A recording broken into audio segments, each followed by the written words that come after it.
Perlu ke kita bincang tentang IHR, International Health Regulation, daripada WHO, World Health Organization 2005 yang sekarang tengah dipinda.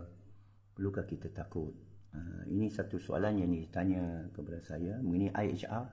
Pendapat saya semasa sesi live TikTok tadi. Ini sekarang tengah malam 2.38. Siapa ada boleh jawab. So, Assalamualaikum warahmatullahi wabarakatuh. Salam sejahtera semua. Bismillahirrahmanirrahim. Nama Allah Maha Pengasih lagi Maha Penyayang. Jadi jawapan saya ialah tidak perlu bimbang. Dalilnya surah Yunus ayat 62. Inna awliya Allah la khawfun alaihim wa lahum yahzanun allazina amanu wa kanu yattaqun. Sesungguhnya wali-wali Allah, kita semua wali-wali Allah ni penuh dengan iman. Syekh Sufi saya kata, di mana dia menjelajah atas muka bumi, dia nampak orang Islam penuh dengan iman, tertipu Islam. Itu bank Islam lah tu. Jadi perlu tak kita risau? Tak perlulah. Kerana orang wali-wali Allah ini tidak ada bimbang dan takut pada mereka. Pengalamannya, 3 tahun lepas 2020, APEC pun tidak risau, tidak cucuk, selamat, tak ada masalah, hidup elok, dengan senang, boleh travel 5 negara: Thailand, Laos, Vietnam, Tanah Besar China, Shenzhen, Guangzhou dengan Hong Kong. Duduk Hong Kong 3-4 bulan. Rezeki ada, alhamdulillah. Jadi soalan kedua dalam TikTok tadi tanya, apa tujuan kita hidup? Mungkin sesi lain kot, mungkin ada orang nak tanya lah. Kerana ini semua soalan valid lah. Tapi saya nasihati jangan masuk grup-grup lah. Grup-grup yang akhir zaman, grup datang balik Nabi Isa, grup Imam Mahdi, grup Prep. Semua itu adalah dusta, berdasarkan bisikan syaitan, berlawanan dengan janji-janji Allah. Ada orang kata dunia ini akan musnah. Itu dusta. Dunia ini sekarang kita hidup susah. Kita kena amalkan ini, amalkan itu. Amalkan ini dan itu bagus, tapi dusta lah. Okey, saya jawab dulu IHR 2005. Baru-baru ini Menteri KKM menyatakan bahawa tidak membenarkan sebarang undang-undang. Mesti merujuklah IHR ni untuk menggugat perlembagaan dan yang di-Persatuan Kedaulatan Negara lah, dan juga kuasa dan juga kedaulatan. Ya, semua itulah perlembagaan yang di-Persatuan Agong sebagainya. Saya percaya ia adalah reaksi kepada usaha baik sahabat saya Zulkifli Hasan dan Puan Zahara Sulaiman yang mengetuai PATV, iaitu Pusat Aduan tentang vaksin dan sebagainya, di sebelah pejabat PPIM. Saya dah pergi sana, saya dah pernah berduduk, tidur atas lantai di sana. Ya, saya kenal Zulkifli Hasan sejak bangku sekolah lagi. Semasa saya belum Islam, orang kata revert kan, belum revert kan, tak memeluk Islam. Okey, banyak benda nak clear ni, salah faham orang kita. So, jadi IHR ni, dia hanya undang-undang untuk dia buat bisnes saja. Dulu dah buat bisnes, ini nak lancarkan lagi lah. Penaja di belakang semua, kita dah tahu bil pagar dan sebagainya. Cuma KKM kita, mufti kita ini, semua tak sedar. Jadi, apa harus kita bimbang? Tidak, kita bimbang tentang keimanan kita kepada Allah. Jadi, siapa yang follow saya akan, dan tanya saya soalan macam mana nak tambah keimanan, saya akan cuba jawab. Okey, sekarang saya jawab tentang kehancuran. Kerana ini semua satu kolektif punya paradigma menghantui kita, yang merosakkan akidah kita, yang syaitan bertepuk tangan. Kamu takut Allah. Dia takut ni Allah. Dia takut rezeki tak ada. Dia buat prep, dia simpan banyak Maggi Mi, McD semua. Syaitan gembira. Jangan simpan apa-apa. Prep yang paling baik, takwaan anda. Macam mana dapat makanan? Allah sediakan. Macam mana Allah sediakan? Allah janji. Mana janjinya? Okey, kita perhati ayat-ayat Allah. Okey, kita pergi pada asas dulu. Asas usul ayat-ayat Allah. Apa ayat Allah ni? Ada satu ayat saya bawa kat TikTok tadi, lupa sikit. Tentang kesusahan. Jangan susah. Allah kata tidak. Nikmat Allah. Ya. Nikmat Allah. Alah, apa ayat tu? Mudah aja ayat Allah ni, tapi boleh lupa. Lupa kita, syaitan gembira lah, dia lupa. Bagus. Ayat Allah ni menambah keyakinan kita ni, wish. Ayat Allah bila datang, katabayanu rusydu minal ghayy la ikraha fiddin, pada akhir ayat tu kursi lah. Yang ayat tu kursi diberikan oleh kita, tapi yang Quran dia ada surah dia. Lepas kita azim la ikraha fiddin katabayana rusydu minal ghayy, tidak ada paksaan dalam adin ini, kerana bila datang keterangan hilang kepalsuan. Ini macam cahaya datang hilang kegelapan. Macam ni saja. Ya. Jadi dan juga ada ayat menyatakan mereka didengarkan ayat lalu beriman. Sami'na wa ta'na. Jadi ada orang kata tambah iman, tidak. Ada proses kamu jadi lebih beriman, tak ada. You boleh mengaji bertambah iman. Ya, kalau ikut ayat tu dia begini, dan dia bukan terhad pada mengaji atau dalam kelas, dia di luar. Bila kamu didatangi keterangan Allah, ayat Allah, dan bukan saja Al-Quran itu petunjuk. Keterangan ayat Allah ni di mana-mana dalam diri kita. Allah dah kata di ufuk. Ini surah Ar-Rum, wa min ayatihi khalqus samawati wal ard, dan di antara tanda-tanda kebesaran yang kejadian di langit dan di bumi. Ya. Inna fi dzalika laayatil li'alimin liqaumil aqilun liyatafakkarun liqaumil albab. Untuk orang berfikir, akal semua. Itu sebab ahli-ahli cendekiawan Islam semua kuat berfikir. Hari ini lemah berfikir kerana pendeta-pendeta suruh jangan berfikir, dengar cakap aku. Dan mereka boleh bawa kepada kesesatan yang sudah jelas dibawa. Bila masjid ditutup, melanggar 3 ayat Allah. Saya kira 3 ayat. Kalau kamu kira lebih, kamu bawa 3 ayat tu kata tak boleh kunci masjid dalam apa keadaan pun. Itu bukan dibina atas takwa. Neraka bagi mereka yang buat demikian. Subhanallah, boleh bertaubat, buka balik masjid. Nanti orang curi RM22. Halalkan. Halalkan kalau orang curi duit. Nak berapa? RM22. Ini kasih double. Halalkan. Atau letak duit sana. Sesiapa yang tak ada duit ambil. Itu zakat tu. Orang yang hutang, alung, kita bantu dia, dapat syurga Allah kerana zakat asnaf. Tapi tak ada orang buat kan? Jahannamlah masyarakat. Orang Islam tak buat kan? Sekarang kita nak taat kepada Allah ke atau kepada syaitan? Syaitan kata kunci masjid. Kita ada haji ni, ada haji. Assalamualaikum haji. Pendeta adalah ini grup anti hadis ni. Pendeta adalah mereka yang menerima upah. Itu kena beza. Saya akan tanya dulu. Saudara ada terima upah? Ada. Pendeta upah. Warisul Anbiya, dia akan ikut cara Nabi. Tak minta upah. 25 ayat bagi 25 Nabi. Masing-masing ada ayat, mereka tak minta apa-apa dari kamu. Kita tanya Ustaz, testing dia. Ustaz nak apa lah?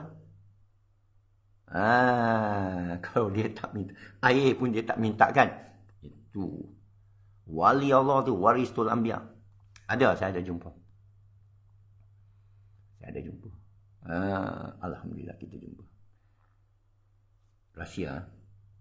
Tok Kadi yang nikahkan saya tak bagi dia pun saku hati. Saya tengok. Dia diam saja. Lepas saya jumpa dia kali kedua, dia tanya saya, masa saya ambil sijil lah.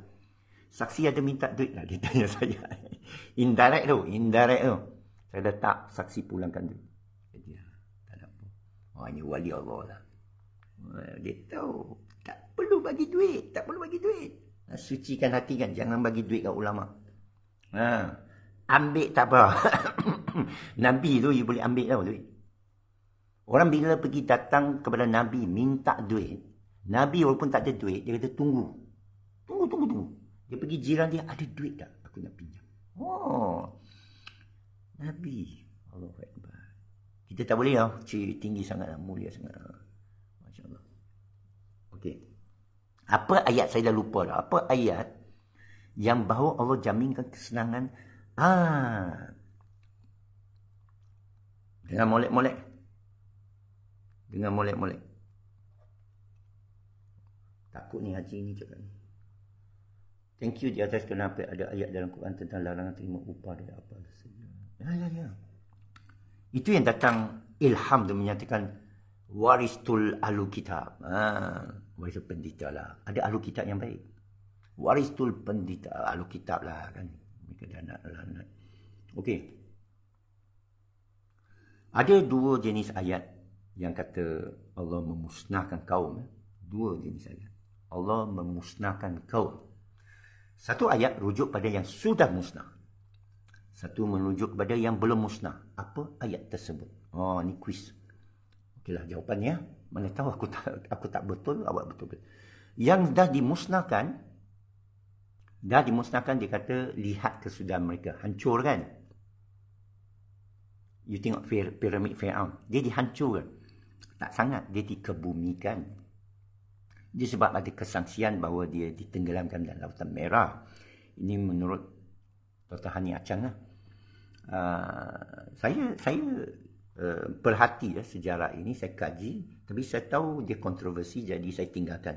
Tapi saya lihat pada ayat, dia kata dia hancurkan kaum. Tengok apa berlaku. Kita sangka macam di Salem, macam di Atlantis, macam yang Karun ke Samud ke dihancurkan. Tidak semestinya, kerana ada ayat yang belum dihancurkan. Ada lagi satu ayat. Jika kami ingin hancurkan kamu, kami turunkan kemewahan. Saya baca 15 kali lah ayat tu. Betul kan ni? Tadi kata hancur. Bermakna kita salah baca ayat sebelum ni. Kita salah baca, kita assume. Tengok apa berlaku pada kaum-kaum sebelum kamu, kami hancurkan. Ayat tu sebut kemewahan. Dia hancurkan diri sendiri kerana Allah tak zalim.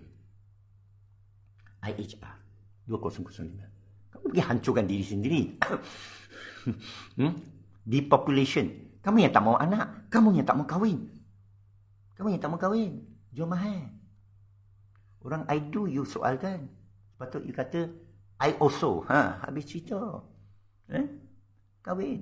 Wanita yang melarang poligami itu ada. Saya cakaplah, saya tak berani. Tapi saya boleh persoalkan. Berlaku adil ke tidak? Boleh persoalkan. Itu yang kadi yang tak terima upah saya itu terang kepada saya. Saya tanya dia. Dah lah tak bagi upah, tanya dia pula. Ni kes Nur Kumalasari ni nak kahwin yang businessman itu. Qadhi kata tak boleh. Tak berdosa ke awak melarang orang nikah lebih dari satu? Kan Al-Quran benarkan. Ustaz Daim relax aja, Ustaz Daim Abdul Daim. Alhamdulillah, Ustaz Daim ingat aku kan. 30 tahun dulu. Jawab. Lawan adil adalah zalim. Tempat zalim adalah neraka. Kadi kena masuk cempuh. Wanita itu boleh kata dia adil. Saya boleh memuaskan suami saya. Macam itulah. Contohlah. Bagaimana dia nak berlaku adil kalau dia berkahwin lagi satu? Boleh. Dan qadi boleh bersuara, boleh bertindak. Tengok Islam ini kan dia, orang kata cantik, ya. Islam ni lebih mendalam, ya. Okey. So, saya percaya Allah tak musnahkan mana-mana kaum secara yang kita sangka. Perang tak musnahkan kaum. Tak musnahkan kaum. Kurdistan lagi kuat. Dia tak ada negara pun. Dia dilanyak oleh Turki, dilanyak oleh Iran, dilanyak oleh Iraq, dilanyak oleh Armenia, Rusia, dilanyak oleh Syria.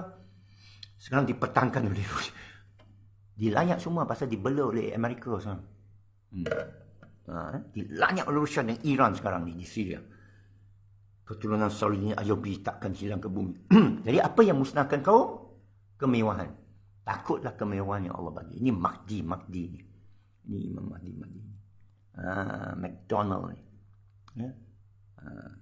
Jadi saya bukanlah nak membetulkan, tapi saya nak merujuk ayat-ayat Allah. Biar ayat Allah berbicara. Orang kata, biar Allah berbicara. Allah kata, tak bolehlah saya mengaku. Saya dapati lagi satu perkara dengan ayat Allah ni. Apabila Allah kata melakukan sesuatu, kita taat dan kita tak boleh kata kita yang lakukan.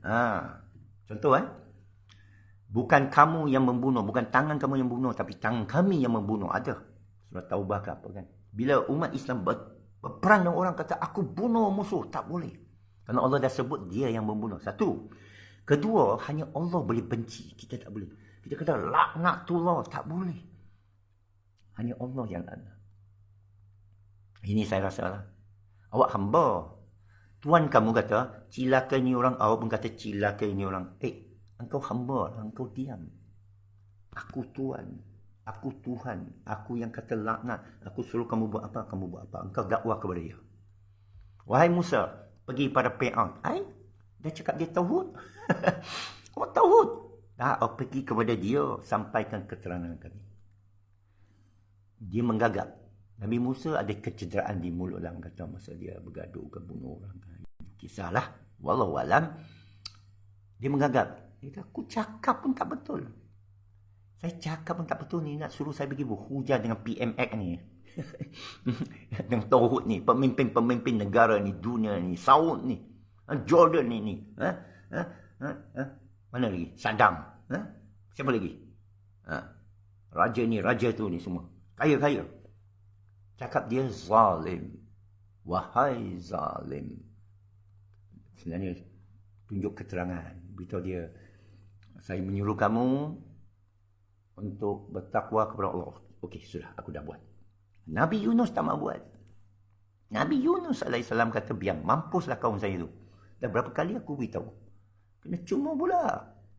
Kisah Nabi Yunus menarik. Ini cara, ini versi Apek. Ambil daripada Bible tapi ada versi tambahan Apek punya tafsir lah. Jadi Nabi Yunus ni mesti ada kaum kan. Dan kaum tu mesti tahu dia Nabi. Pasal dia dah fed up. Kenapa dia fed up nak pergi beritahu kaumnya? Maknanya dia sudah, halo, aku ada berita baik, aku ada fakta ni, fakta. Kaum dia cakap, bodoh dah. Jadi Allah beritahu Nabi Yunus, awak pergi kepada kaum awak. Beritahu siapa Tuhan mereka. Macamlah mereka tak tahu. Nabi Yunus. Keadaan Nabi Yunus. Fikirkan. Macamlah mereka tak tahu. Jadi, tak mau. Dia lari. Dia pergi ke pelabuhan, naik kapal. Tengah laut, kapal. Apa ni? Laut bergelora. Ada kepercayaan orang masa itu. Kalau laut bergelora macam ini, mesti ada orang berdosa atas kapal. Macamlah mereka tak berdosa. Mereka kata, siapa ni? Mereka pandangkan Nabi Yunus pandang kat mereka. Siapa agaknya ya? Yang lawan dengan Allah ni. Dan mereka kata, kita buat tikam. Kita draw lots lah. Kita ambil yang orang kata kayu-kayu kan. Siapa yang ambil yang pendek, dialah bersalah. Mereka siap lah. Ada 10 orang sana, siap 10 kayu, satu pendek. Ambil yang pun tak ambil. Mereka tengok Nabi Yunus yang ambil pendek punya. Buat sekali lagi dia kata. Undi semula.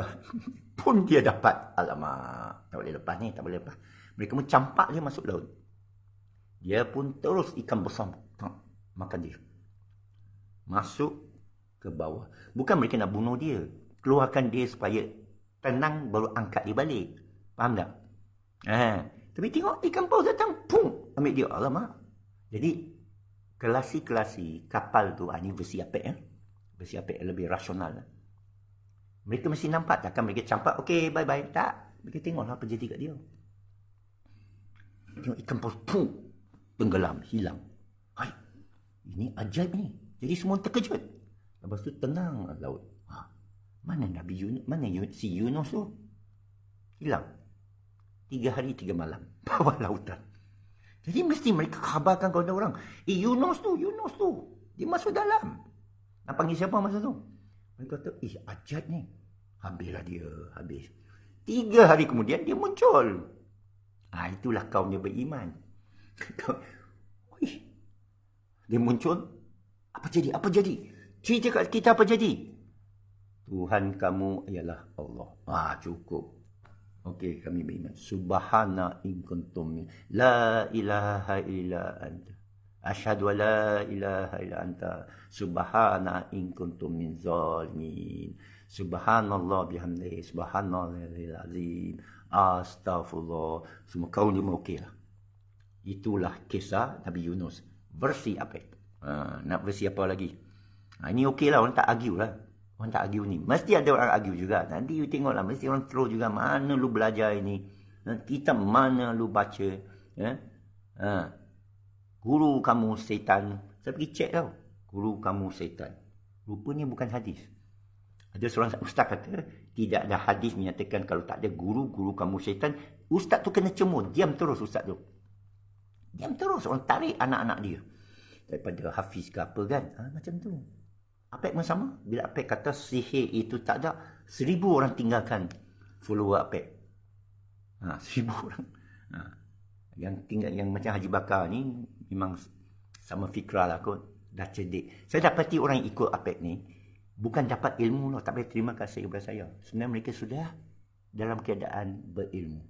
Mereka dalam keadaan yatafakkarun, sentiasa berfikir. Mereka dengan keadaan terbuka. Saya dapati lah budak yang cerdik, budak yang kita boleh ajar sebenarnya sudah cerdik. Kita cuma tambah ilmu dia.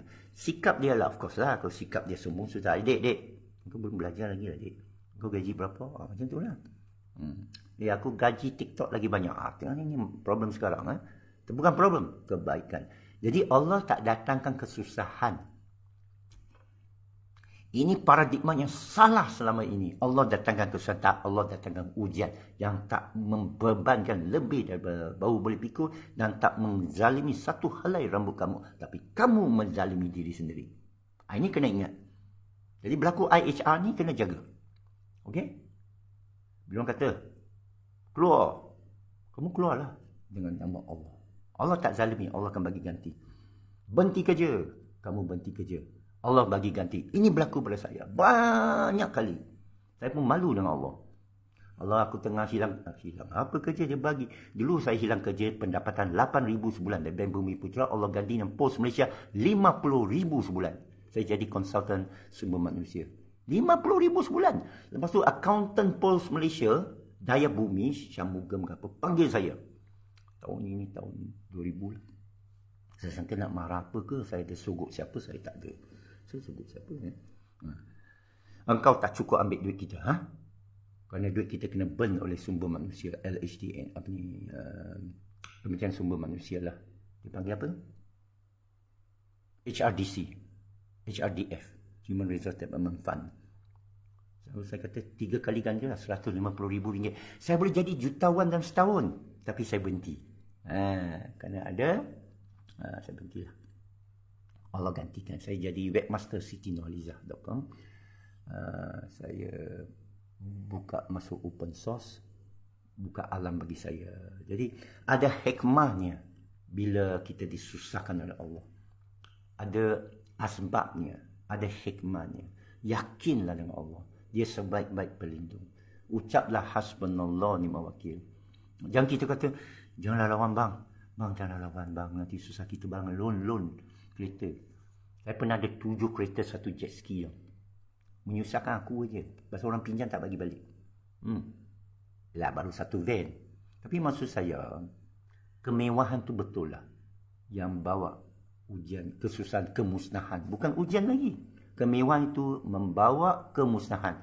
Kesusahan adalah ujian. Usi yusro. Betul tak? Jadi kita kena lihat pada ayat-ayat Allah dengan kacamata yang lain sekarang. Baca balik ayat-ayat dia. Mana ayat kesusahan? Wadduha wal laili idza saja, ingat tak? Bila kamu yatim, kami jaga kamu. Bila kamu miskin, kami kayakan kamu. Bila kamu sesat, kami bagi hidayah.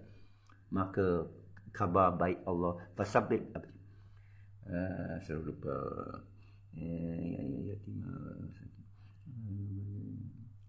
Wadduha, kena baca dari awal. Apa ayat terakhir wadduha?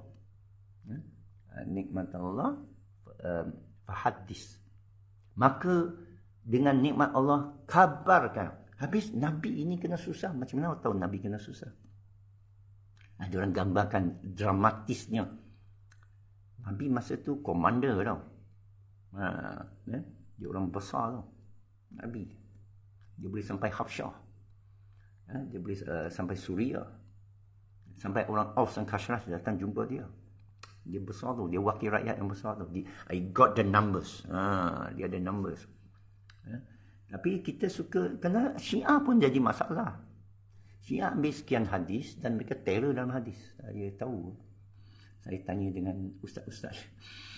Kenapa kita takut dengan Syiah? Saya dah cerita. Ustaz Dain Sanusi masa tu di rumah Tunggul Nik Abdul Aziz.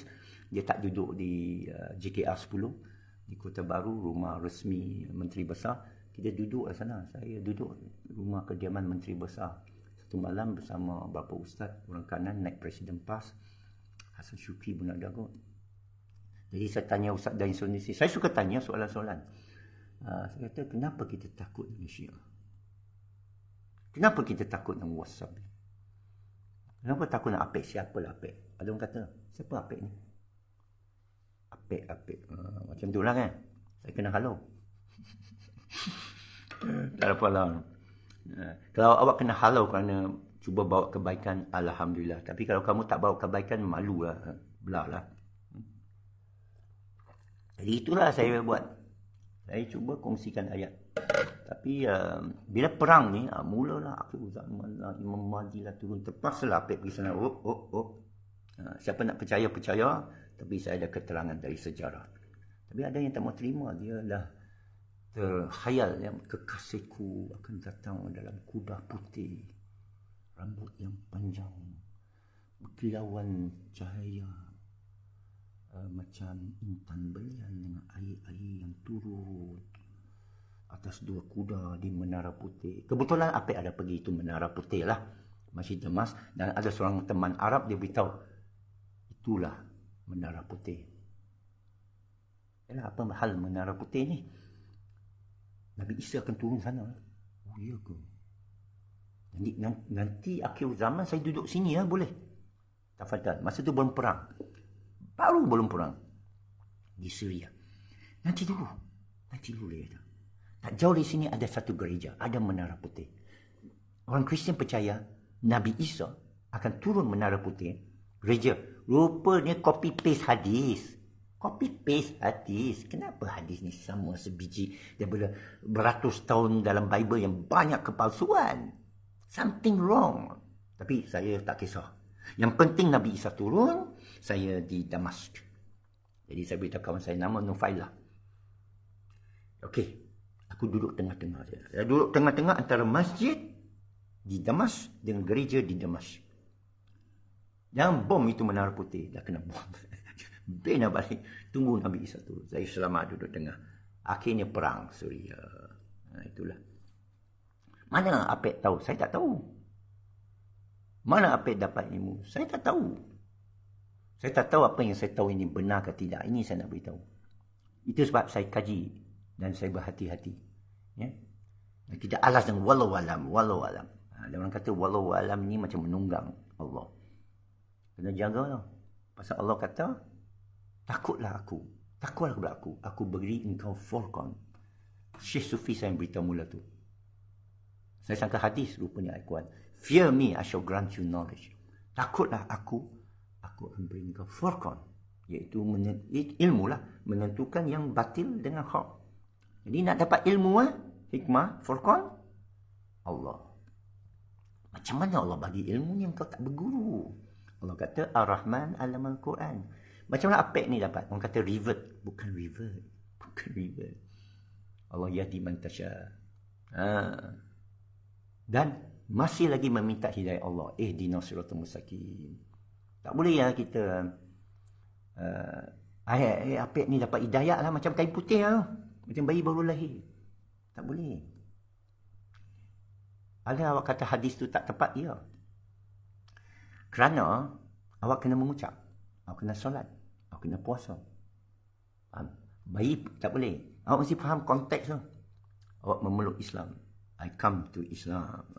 Embrace Islam. Tengok bahasa Inggeris pun tepat. He embrace Islam. Bukan convert. Bukan apatah lagi revert.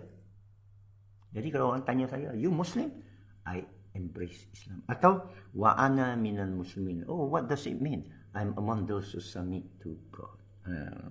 Who is God? Mereka mesti tanya. Show me God. Ya, orang Jerman 80 saya duduk di Berlin.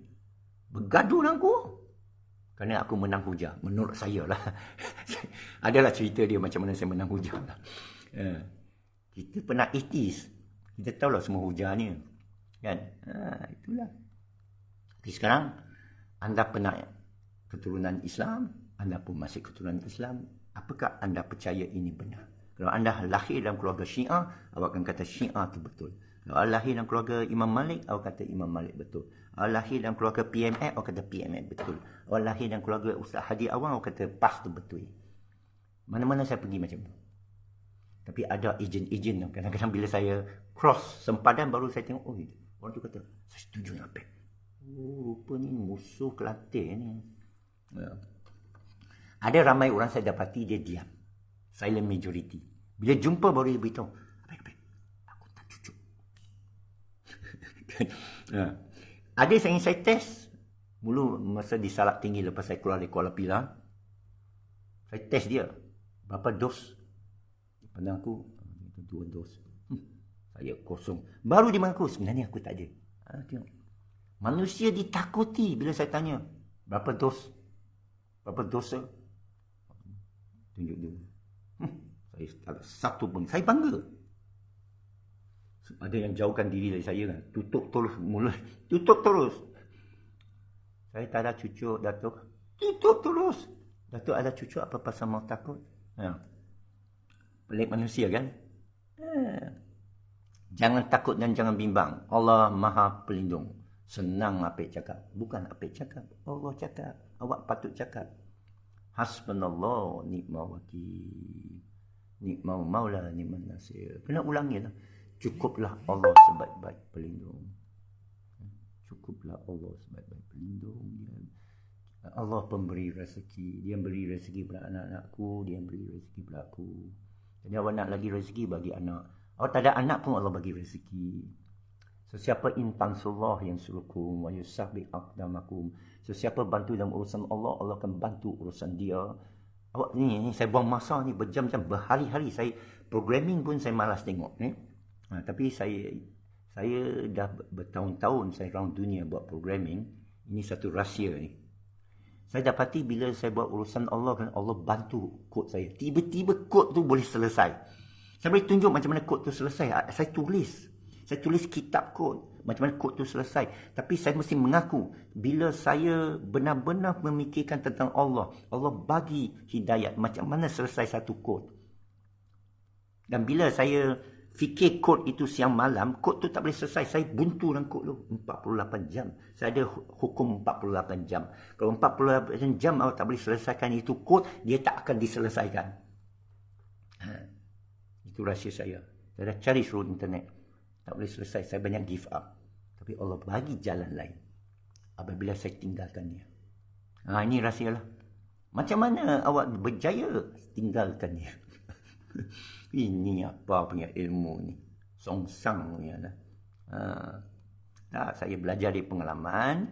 Saya kongsi. Dan saya sentiasa rujuk. Kalau ada sesiapa bawa lagi sumber, saya akan merangkak pergi tengok. Saya dahagakan ilmu. Ni Bahai ni pergi siasat. Ahmad Qaidani Ahmadiyah pergi siasat. Kepercayaan Nabi Isa Ahmadiyah. Kepercayaan Imam Mahdi Syiah Bahai. Bahai ni asal Syiah. Kenapa Syiah reject Bahai? Kerana menggugat Shah Iran. Imam Mahdi ni menggugat Shah Iran. Sekarang pun menggugat Saudi. Tiba-tiba tahun 79 lagi. Bukan 79 lagi. Banyaklah. Aku Imam Mahdi habis kena sembelih. Kena tembak mati. Ada yang datang bersenjata tau. Rampas Masjidil Haram tahun 79. Cuba awak Google. Siege of Masjidil Haram 1979. Imam Mahdi ditembak mati. Ada gambar dia. Masa tu saya belum masuk Islam. Saya pun heran. Apa ni? Masjidil Haram kena rampas. Buka hati saya untuk mengkaji revolusi Iran. Buka hati saya untuk mengkaji. Akhir saya masuk Islam. Antara detik-detik buat saya ada hikmahnya. Palestin ni semua buat orang banyak masuk Islam. Tapi saya takut dia terikut-ikut pendeta. Dan kepada Allah, Allah tak kisah. Ini mesti kita ingat ni. Allah takutlah Allah tak kisah. Begini. Maksud Allah tak kisah. Tak perlu kisah. dia sudah tulis bagi semua. Okey? Allah dah selamatkan kita semua. Dia tak payah kisah. Itulah powernya Allah. Baca ayat kursi lah. Allah la ilaha illa wal hayyul qayyum. La taquduhu sinatun wala naum. Dia tak tidur, dia tak penat. Dan ayat akhir tu dia kata kursi dia merentasi seluruh alam. Kursi samawati wal ard. Wa ilu la khabani.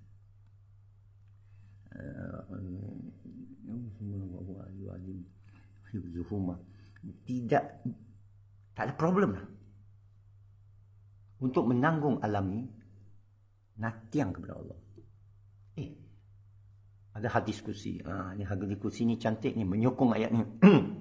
Kalau manusia semua tidak beriman kepada Allah, manusia semua lah, tak ada Nabi datang pun dengan Nabi-Nabi sekali. Seluruh alam ni dengan jin-jin, dengan semua malaikat, tak kenal Allah, tak sujud kepada Allah, tak ubud, tak pilih untuk minta kepada Allah, Allah tak kurang sebiji sawi pun. Terror lah orang tu. Lu taklah kasih dia kerja, dia taklah kurang rezeki dia. Ini macam dan kalau semua orang sujud, takwa kepada Allah, ya, menyembah yang sebenarnya, tidak menyembah yang lain, tak tambah sebiji sawi. Ini bukan tak kisah. Itulah power Allah. Kita kata tak terhingga. Cukup sendirinya. Ini yang jadi perbalahan antara Ibn Rushd dengan Imam Ghazali. Kerana kepada, bukan Mu'tazilah grup lain, kepada Ibn Rushd mereka kata Allah kenal hanya dirinya, bukan selain dari Allah. Jadi benda-benda kecil kan, Allah tak perlu tahu. Ini dahsyat punya ilmu ni. Saya masih kaji lagi kerana saya tak setuju. Tak logik. Allah tahu semua. Dia kata semut hitam. Tapi ada maksud yang mendalam. Kerana kita dalam dunia ini, kita anggap macam Allah tak ada. Mana wajah Allah? Tak ada. Aku tengok langsir dia, dinding macam mana dia. Tak apalah, solat. Tasbih, ratib. Ilmu, saudara. Ilmu yang akan berikan anda kebebasan daripada segala ketakutan. Okeylah, sekian saja. Kalau ada apa-apa lagi tanya, boleh kita tanya. Saya dah buat TikTok tadi panjang lah. Dekat sejam ke apa, tak. Ni saya akan cuba nanti saya download, muatkan ke YouTube lah. Saya berkongsi saja. Tapi saya nak pergi mengkaji benda lagi serius. Saya tengok TikTok membenarkan saya. Bukan membenarkan, mudah susun ilmu. Saya nak masuk tentang Bahai. Nanti saya nak kaji tentang Ahmadiyah. Nanti saya nak kaji tentang Zoroaster. Agama Zoroaster. Apakah sama dengan Nabi Ibrahim ke tidak. Nanti saya boleh balik pada agama Cina lama lah. Tao Te Ching, Lao Tzu dulu saya kaji lah. Zen, Buddha, Jesus, Bible. Lepas tu saya pun nak pergi berapa pemikiran atheist. Richard Dawkins, Stephen Hawking, kononnya lah. Albert Einstein dia ada dia punya lagi satu tu Spinoza. Spinoza dan Albert Einstein mereka percaya Tuhan ni secara saintifik. Okay? Bukan personal. Tapi kita percaya Allah tu personal. Dia bukan personal tapi dia juga personal. Dia dekat, dia dengar. Dia bukan kata rasa. Apa kamu rasa itu bukan Allah lah. Tapi dia kasih sayang Ar-Rahmanir-Rahim. Itu ayat pemukul paling berat dalam Fatihah. Kepada hujah bahawa Allah ini memang benar-benar hadir. Dan kalamullah, Al-Quran ni buktinya kehadiran Allah. Kalau tak ada Quran, habis. Kalau adalah hadis berapa banyak pun, berapa ribu Nabi datang pun, Isa datang kali ketiga pun, tak ada guna. Tak ada guna. Untuk meyakinkan diri. Gaduh memang manusia gaduh. Manusia memang gaduh. Tapi untuk yakinkan diri aku ini. Kerana soalan IHR ni, aku ni selamat atau tidak, itu aja. Kalau awak dapat jaminan, yang memang Allah bagi jaminan, engkau tak takut, engkau tak akan timbul, engkau tak akan masuk grup-grup tu. Engkau akan habiskan masa kamu menelaah Al-Quran. Bagi habis baru pergi menelaah kitab-kitab lain. Sekian. Assalamualaikum warahmatullahi wabarakatuh.